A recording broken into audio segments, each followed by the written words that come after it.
Hey, this is Mike. Welcome to Selenium Automation User Group. I'm here with Andy today. We're going to talk about Selenium and BDD and what Andy's up to, maybe a little bit of Cycle Labs and everything in that whole world. So, how you doing, Andy? I'm doing awesome. How are you, Mike? I'm okay, man. Thanks for asking. So, I did see. I saw your post the other day on is BDD dying? Uh, and I thought that was a really good topic. It was, I remember back in a number of QA management led positions that I've had where we were always driving towards an easier process and a simple process for QA, and BDD was always in that discussion. Sometimes we migrated to it, sometimes we had problems migrating to it. Um, but I thought it was really neat, man. So, what have you been up to? Man, so currently I am a product manager at a testing company called Cycle Labs, located in my hometown of Raleigh, North Carolina. We build test automation for enterprise systems, most notably warehouse management, but also hopefully branching out into some other areas. This past year, I've had some good speaking engagements already. Back in January, I spoke at Code Mash, which is really cool. I gave a workshop on Playwright. I gave my favorite talk, Making Great Waves, where I compare QA work to Japanese art. Most recently, I was in the Netherlands, of all places, hence the article you mentioned. I gave the closing keynote at Test Automation Days Netherlands. Is BDD dying? Ooh, we're going to get into that soon. But yeah, that's So, I've been working on my cars, playing with my dog. yeah, do you That's still what's up. have was it a VW Yes, yes. that So you I had? have a 1970 Volkswagen Beetle, which Okay. currently is out of commission because I believe I have blown a transmission fork, sadly. But Wow. I also have a 1974 Carmen Ghia convertible. Yeah, I think it was a Karma that that I Yes. saw that looked really awesome, man. So I'm a big Thank car you. buff, right? Not as Oh, I did not much know that. on the VW side, V but Dubs are quirky. but um but yeah, that was a pretty neat looking car, man. Thank you. And Thank you. how's the Beetle keeping up? Did you have you had a lot of work on it done? I've done the work on it. I have tried to find people to work on it. They don't exist in my area. So Yeah. yeah, I just in short, I swapped the engine. I did a full interior gut and restoration. Everything straight down to the metal, carpets, upholstery, everything. I put in a very sweet sound system. Gosh, I redid the front, or I did brake job recently. Um, so yeah, like that's Did you buy it with a lot of rust on it and had to no, actually replace the panels and stuff? the body was in really good shape. Okay. Well, There that's really wasn't much rust at well, you're all. not too far up north where you get a lot of salt on the Correct. roads, I guess. So Correct. Yeah, I we're guess that we're would make fine in North Carolina. Yeah, my Carmen Ghia, opposite story. There's a lot of rust in that one, yeah. but I do So what I can to mitigate. are you shipping it off to replace panels or just kind No, of living through it? living through it right now. Okay. I saw your post and I saw Marcel's. Marcel's got an interesting product too. Oh yeah, The whoopee. Yeah. Whoopee.ai, and I haven't got my hands on it, so I haven't had to actually, or haven't had the chance to actually play with it myself to see Hmm. how well it works. But it looks interesting, man. I've seen all his videos on it. I've seen all Hmm. his talks. It was good to see your reflection on it as well. So that makes a big difference, man. So cool. Cool. Yeah. So as it relates to BDD, man, Hmm. uh, why do you think it's dying? Do Ooh. you think it's dead? I don't think it's dead. I think unless there is some unless there are some major changes, I think it could be dying. Yeah. And the reason I say that is if we look at the history of where it has come from, where it has gone, with a critical eye, it yeah, like I feel like the movement has stalled. Yeah, So if well, I mean, that's understandable, right? It started mm-hmm, out as a process, mm-hmm, and how do we align product or and dev and test mm-hmm, and through this one cohesive end-to-end talking language. mm-hmm, mm-hmm, And then it really became more of how do we make it a test automation tool mm-hmm, that has a codeless type of aspect to mm-hmm, it. mm-hmm, um, and so yeah, in my opinion, it sort of that process got neglected, mm-hmm. and the automation tooling aspect took over. Yes, yes, Um, and yes. then you started running into other things that like low code automation tools Mm-hmm, that hinged upon the whole basis of what the QA group sort of morphed it into, right? mm-hmm, And like maybe when you started, you might have had Tricentis, you might have had Tosca out there. That was mm-hmm. a low code tool, but it was you're still spending 12 grand on Tosca. Nobody wanted to pay any of that, right? No. But these days you have low cost automation tools out there, Mm-hmm, mabl, Testim, Functionize. I'm not going to name the other ones, but but you have those low cost automation tools out there that you can get into affordably, right, and mm-hmm, not have to pay $12,000 a license or anything like that for. mm-hmm, So I could see how it morphed and sort of how it's going on the trajectory, I guess you could say that it is. mm-hmm. Um, but I don't know. What are your thoughts on that? Yeah, I mean, I strongly believe that the principles behind BDD are absolutely valid still today, because they address more of the human problems, not so much the tech problems. How do we collaborate? How do we communicate? How do we produce artifacts of our development process that can help us move forward in building behaviors of high quality and high value, right? Um, though that more than ever is important to this day. That hasn't changed. But where, like you said, where BDD tooling initially went, it went very quickly into test automation, which um, might seem like kind of strange at first, but we have to remember where it came from. BDD came out of the shortcomings and limitations of test-driven development, TDD, and which then came, going back further into history, came out of the whole 1990s object-oriented hangover, extreme programming, trying to have what eventually became agile, all those kinds of things.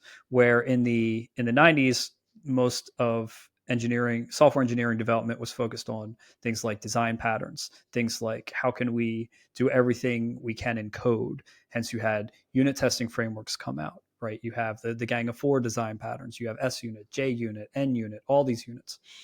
Um, into the thousands, then there was kind of BDD was kind of this wake up moment of, oh shoot, it's not all about code. What really matters is the business value, the features we're trying to build, the behaviors. So if we focus on the behaviors in our development and we drive towards that because acronyms are catchy, then and so that's with that kind of mindset, I think naturally the first tooling was for test automation frameworks to say, hey, we can write our specs in this domain or this business oriented language, and we'll call it Gherkin because I don't know, vegetables are cool, right? So you can write that in its plain language, everybody understands it. Then we can take that spec and automate it into Living Doc. And that was like, oh, that's cool. It was a natural progression from the history, and it was an easy enough thing to build in tooling. And like you said, the tooling went very much in the automation direction, but not in the collaboration direction.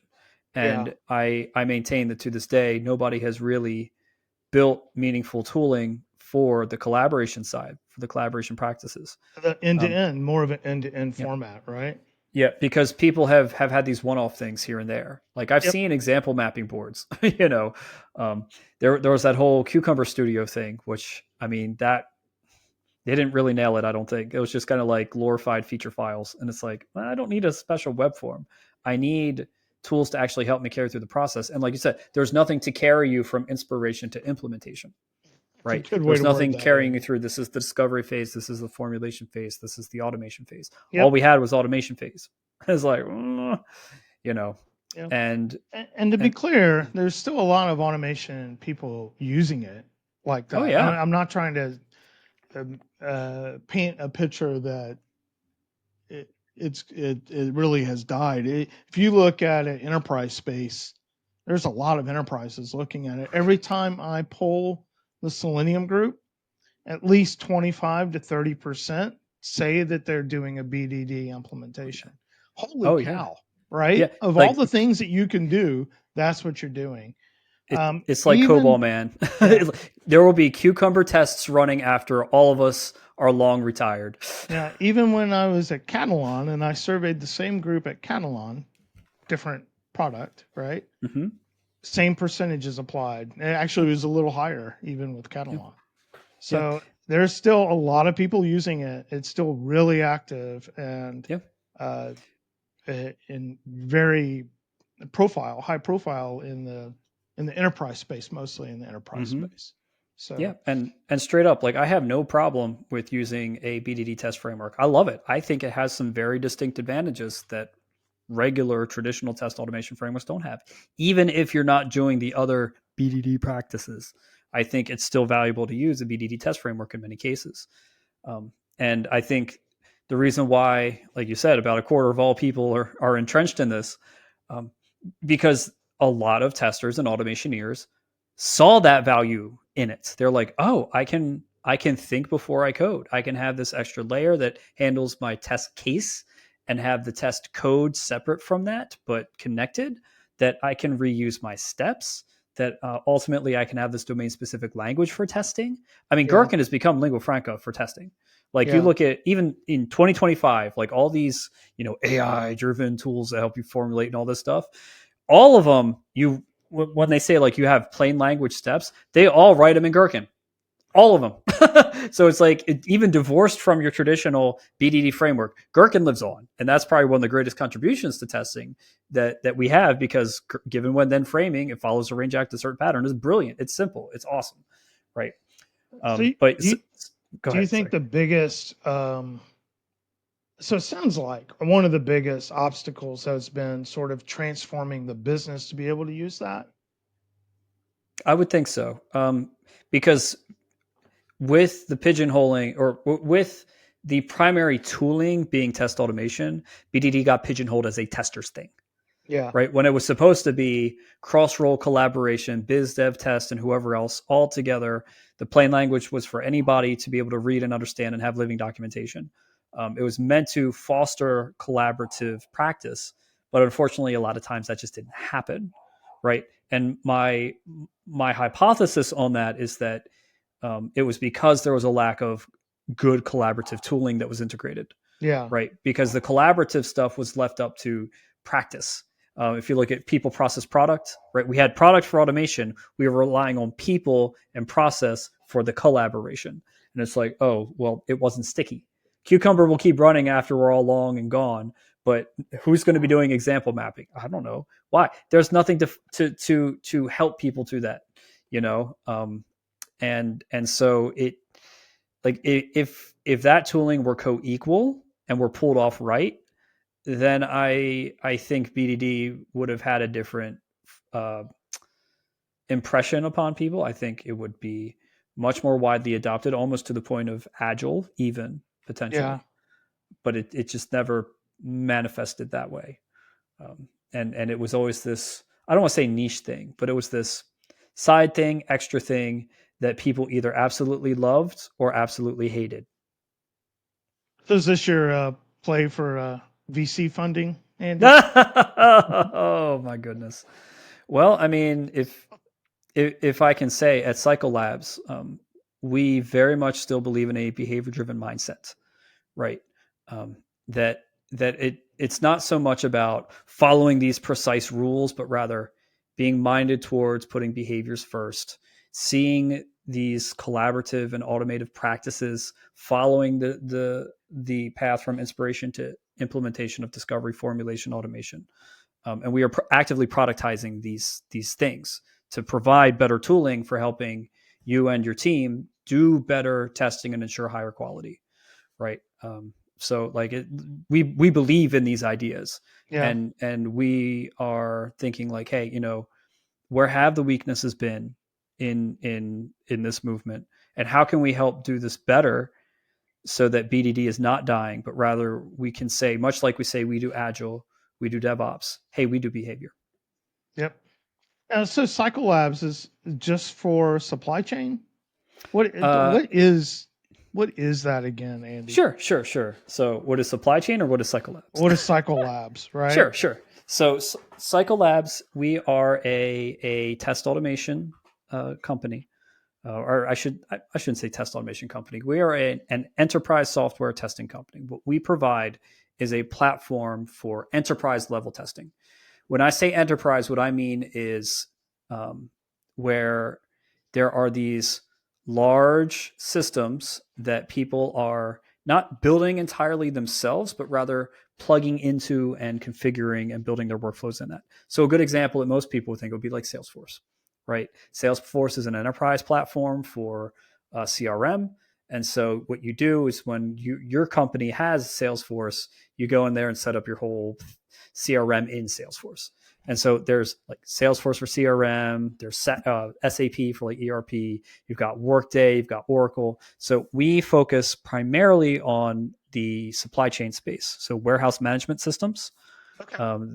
a couple of these examples, Blue Yonder, Manhattan, Kerber, these kinds of things.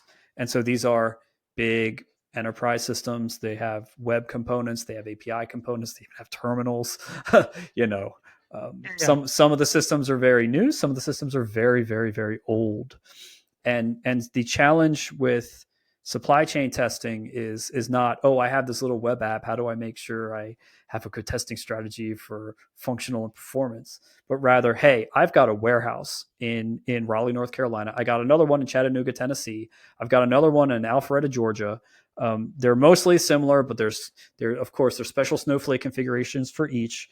And I need to make sure that this pallet of candy bars doesn't melt on the way of the pallet with the scanning of the license plates, that it ends up in these particular spots in the warehouse and I can ship it out on trucks. I can receive and ship and all this kind of stuff, right? So you have, like I said, you have people at desks working web apps, you've got APIs flying, you've got people in these actual warehouses running together with robots and hand scanners and even now mobile apps on their iPhone scanning and making sure that all the candy bars are, Yeah. are cycling around on the pallets and the pushers and stuff, right?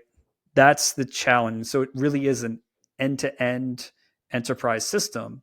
How do you test that? And so the cycle testing platform is geared towards that. Yep. It sounds like a fun platform to be testing. Is you got scanners, so hardware involved, right? Mm-hmm. I remember I was at dairy.com, and dairy.com was supply chain for the Cool. milk industry, obviously, Sure. right? Yeah. And Yeah. so it was from farm to grocery store, basically, right? Mm. But they go pick it up at the farm, put it in the truck. How's it look at the truck, right?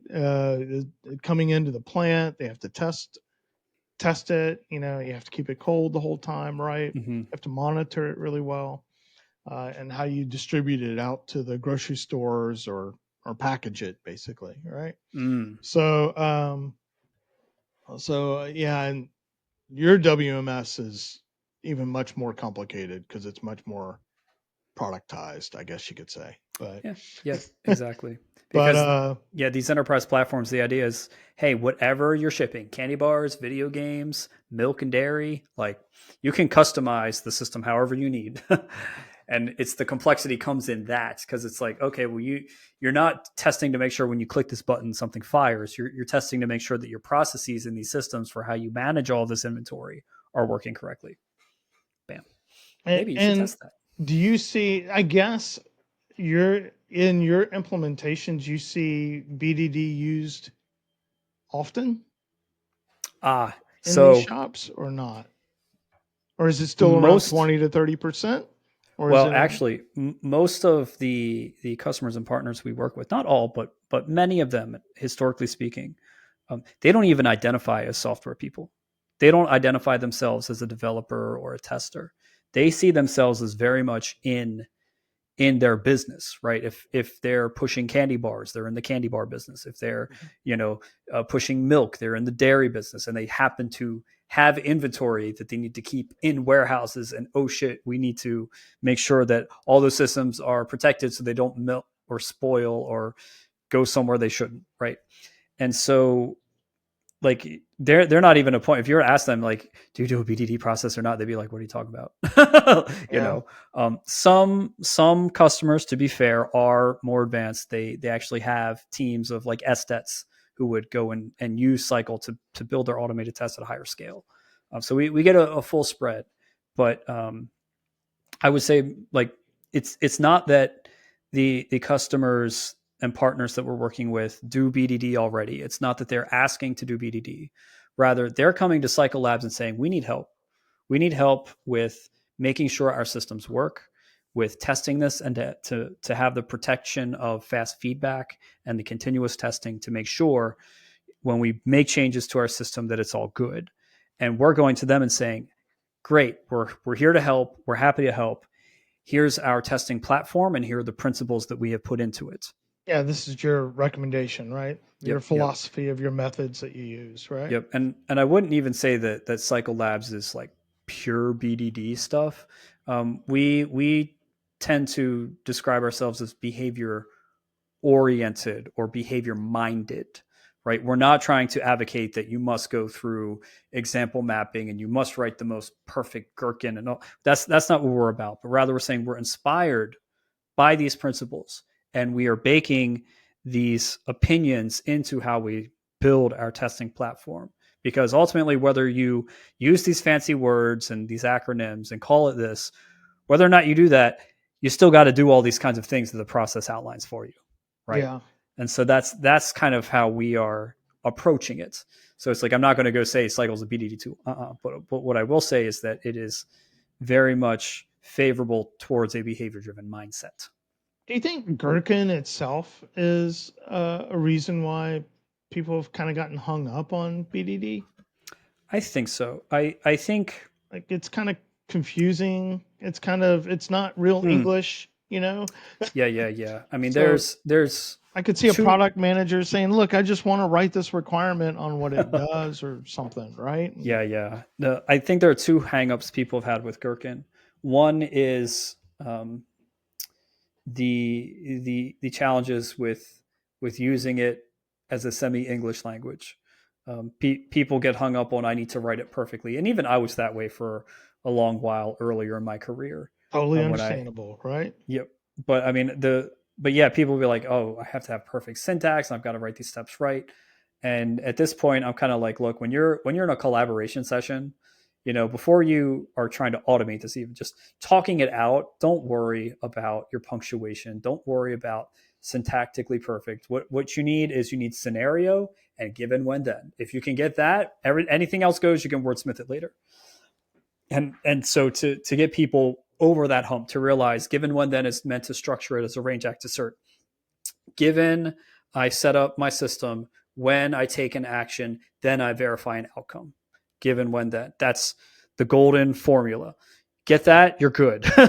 Right? Because what we find if you don't have those guardrails is that people will test more than one behavior at a time. And that's when things get complicated and bad and icky and confusing and the vectors fly. And it's like, no, we're trying to avoid that problem.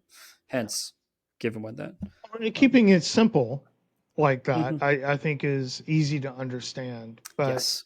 And that's what people got to get. gherkinizing Hmm. everything is, people just start to distance. I've seen people Yeah. start, Yeah. especially non-technical people, Yeah. start to sort of distance. You know? And I think that's a shame because I find Gherkin to be very helpful for keeping people focused. Because you need a little bit of structure to your language. Because I mean, the opposite is completely free form, where all of a sudden your acceptance criteria is like 72 bullet points and you're like, what? But you know. you would know as well if you're going in front of all of your clients and you're saying, hey, our playbook is BDD or the one we would recommend, and Mm-hmm. you're the folks that you're talking to are non-technical, they're either very accepting of it, right? Or Mm-hmm. you get that friction, Yeah. Yeah. which turns them off. But it sounds like they've been very accepting of it so Yeah. far. Yeah. So Yes, indeed. And I would even say to the friction you mentioned with Gherkin, if you frame it reasonably well given when then, and you do that for all the behaviors and examples you're trying to map out, what you reveal in your design time and your planning time is the total cost of ownership of a feature, right? I mean, people sometimes they think something that they're going to build is simple and straightforward, and they're like, well, yeah, because they have that preconception in their mind. It's like, of course, it's going to be fast, it's going to be easy. But when you start to unpack and you start to define these things and spec them out, using Gherkin as a tool like that, you start to find, oh geez, as you uncover these edge cases, as you have conversations and discover things that you didn't think about before, um, and as you start to write additional scenarios and additional steps, you start to see, oh, there's a lot more here than I first thought maybe. And so some people don't like that friction in the process, but I think that is important because that's immediate feedback to say, hey, this is what it's going to cost to build this thing right, yeah, right? And it's out there. Like you have the artifact, you have the evidence, you have the plan, you have the size, right? I mean, gosh, like I've railed on this. Sorry for another tangent here, but like we spend like in traditional agile scrum, you spend so much time in planning poker, guessing the size of a thing. hmm Just do BDD example mapping, write out all of your Gherkin scenarios, and boom. What if the sizing is actually the number of scenarios you have for a feature? Done. Because instead of guessing, you're actually planning. yeah. The whole agile is a whole nother, and sprints. I mean, that's a whole nother cluster of Ain't a that the truth? discussion, right? And then management coming on. I mean, it was never agile was never meant to be this reamed out thing. It was just like everything meant to just be a collaborative session on Mm-hmm. getting work done, and then it became over management ized Mm-hmm. and it became a productivity tool more than anything else, right? You're Mm-hmm. not being productive enough, right? And measuring productivity. So it's been yeah, that's a whole different. but Oh, it hurts so bad, but it's so true. but yeah, all right, man. So what's Andy up to this year? I saw that you're doing a conference in Texas again. Yes, yes. I saw So, that I saw that post today. indeed. So, in terms of where to find Pandy Night in the world, I'll be in Austin, Texas, in mid April for Pi Texas, which is it's probably now my favorite Python conference in the world. I absolutely treasure my time in Pi Texas. I've got some very good friends there. One of my best friends in tech, Mason Egger, awesome dude. He runs the conference. He's Pi Texas president, and so it's part of it is like, hey, I get to go spend time with him and some of my other friends, but also it's just a very well run regional conference. It's 2 days on a weekend plus an extra day on Friday for tutorials. Um, good sized group. It's I think last year attendance was like 250 or something. So Yeah. it's big enough to feel like you're part of something, but small enough that you can actually have good one-on-one conversations, meet new people, Yeah, and it's it's small enough that it's not like over commercialized, yeah, right? and it's completely community driven. Like Yeah. I don't even remember. I think they only had like one or two sponsors last year or something. Maybe I Yeah. could be wrong. I might not be remembering right, but it's primarily for the community by the community, as many Python events are. And I mean, I cut my teeth speaking on the Python circuit. That's the origins of my speaking days. And Yeah, it's good I to see you're still into Python, man. oh, I That you love it. I haven't. mean, I don't do as much with Python these days. I don't go to as many of the Python events as I used to these Yeah. days. But I mean, every year on the calendar, I make sure if there's one Python event I go to, it's Pi Texas, hands down. And so for anybody out there who likes Python, who likes like creative programming stuff, learning new things, meeting awesome people, come to PyTexas. It's worth it. No, that's a great conference, and I may even go. It's in Heck Austin. It's yes. not that far. Yeah, it's at the Central Library downtown Austin. I try to find a hotel within walking distance, so it's just I'm in that downtown Yeah, Austin bubble the whole time. Get me Austin some Sixth Street's Whataburger. a neat place to hang out anyway, right? Oh yeah, After oh yeah.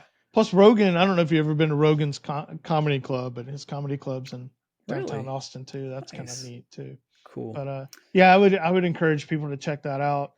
Uh, it's it's ironic. I didn't get to go to the Selenium conference this year, which is tomorrow. It'll be Mm, by the time this comes out, it'll be done. But mm, uh, and I, sure. I guess obviously you didn't get to go either. Nah, I've got to be very picky with my travel these days Yeah, because like I'm not in DevRel anymore. I don't have this expense account and this expectation to go speak at all the yeah. places in the world. You're not doing So 40 conferences a year anymore, Andy. oh my goodness, no, it was too much. I mean, for 2023, I had 65 speaking engagements. Yeah, that's. It's too much. And so I'm much pickier about what I choose now. And so like I there guess it depends on the speaking engagement, though. Like this could be a speaking engagement, it right? would count, yes, yes, So, but like traveling somewhere and it travels. getting in front of 1,000, 1,500, 5,000 people, like Mhm. that's a different prep altogether, Yes, right? yes. Yep. So, I mean, So yeah, that's a I'll be doing good. PyTexas. I will be going to Star East again. I'm giving all my workshops, my BDD workshops, my playwright workshop, and this time I'll be giving a PyTest workshop. Awesome, man. hmm In mid May, I will be speaking at DevOps Days Baltimore, which I'm originally from Baltimore, born and raised, and so my hometown does a DevOps Days thing. Heck yeah, I'm going to be there. So that's exciting. I was going to be at DevOps Days Raleigh, but unfortunately they had to cancel that event because they could not get sponsors. That one hurt because Have it's you like, no. have you been to those before? Oh, yes, DevOps Days Raleigh is awesome Yeah. You because we get have so much tech and software here. It's actually a pretty big event. we get I mean, I was at the one in Dallas uh I don't know, probably 4 or 5 months ago. we Nice. we get a pretty good crowd for Yeah. the one in Dallas. So Yep. And I really love how the DevOps Days events structure their conferences. They have a good mix of, the short talks, the long talks, the workshops, as well as their yeah, open spaces. I like the short talks too, right? I don't like the big, just the big. I mean, hmm the big conversations are nice. It's okay to have like a keynote or something like that. It's okay, but I like the short talks of, hey, this is what we're doing, hmm um, and just quick, and then okay, move off to the next one. I think that encourages more people to share their stories, hmm and it's not as I don't know the right word to say for it. It's not as I don't know. It just brings the bar up in the conversations, and it Yes. and it lowers the hesitancy of people to get involved. So Yes. Yes. yeah, I really like it when they do that, and I think they did that at the last DevOps in hmm Dallas too. So hmm I don't know. I really like that conference. It's really Yes. cool. It's good to hear you're going to at least two of them. Well, this So year one, but I don't know normal how many of those do they have. a ton. Like any any mid to large size city probably has a DevOps Days event, and they're format wise they all swap notes, so they're all very similar. Yep, I've been to the one in Raleigh before. I've been to the one in Baltimore before. I'm going to the one in Baltimore this year. Yeah, and the other thing is that if you go to the test conferences, you see it's the same people over Yeah. and over and over Yeah. and over again, Yes. and you do see some test people in the DevOps, uh, hmm but mostly it's a whole new set of it's a whole new crowd, right? Exactly. So Exactly. and a whole new set of tools, right? So hmm Yeah, uh, the nice thing about testing is that those skills are very transferable to other areas. And yeah. so it's very easy for us as quote unquote testers to go crash a developer conference, a DevOps conference, pick your programming stack conference, very easy for us to enter those areas. All right. Well, anything else you want to talk about, Andy? Oh man, I mean I could go all day, but It's all right. All We'll right, just have to brother. have another episode. All right. Well, thanks for hanging out with us, man. And I look forward to seeing what your next updates are. Indeed. And Thank you. all Appreciate right, it. brother. Take care.